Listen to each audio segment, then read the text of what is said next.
हा. अगं भटजी बुवांना आधीच फुलं नेऊन दिलेत मी. अगं मला काय माहिती त्याच्या मुंडावळ्या कुठे आहेत, त्याचं त्याला कळत नाही का? आयुष्यभर पण मलाच पिडला, आता स्वतःच्या लग्नात तरी बहिणीला नीट नटू द्यायचं ना. हे बघ मम्मी, मला आता संताप होतोय, मला वहिनीपेक्षा छान दिसायचंय, मला आवरू दे. अरे मग काय झालं, तिचं लग्न आहे. मी एकुलती करवली आहे, मला छान दिसायलाच हवं ना. ठीक आहे, ठेव बरं तू. आणि ती चिल्ली पिल्ली नको पाठवू रूम मध्ये. मला एकांत पाहिजे, मला व्यवस्थित आवरायचंय. हा ठेव. अहो किती वेळ लावला यायला? मॅम कोणता मेकअप करणार? HD का नॉर्मल? नवरीच्या बहिणीनं कोणता केलाय? HD.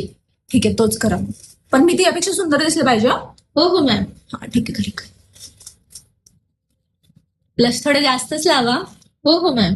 हा. हॅलो. हा मम्मी, फोटोग्राफर रेडी आहे ना? मला फोटो काढायचे. हा मेकअप नंतर उतरतो, मला आत्ताच्या आता फोटो काढून घ्यायचे. हा मग ब्राईडचे फोटो नंतर काढा ना, पहिले माझे फोटो काढा मग ब्राईडचे काढा. हा ठीक आहे. अगं बाई सोनू, किती गोड दिसते ग तू, खूप छान दिसते बाई. थँक्यू. थँक्यू. नाही, आमच्या दादानं असली पोरगी करून आणली, जरा तरी बरी दिसती का ती? म्हणून म्हटलं आपल्याच कार्यक्रमात आपल्याच लोकांची कशाला शोभा करायची, म्हणून नटले.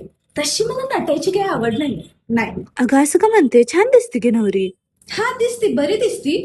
बरी बरी नाही, चांगली दिसती. लाईन लागली जेवायची, जेवून घ्या.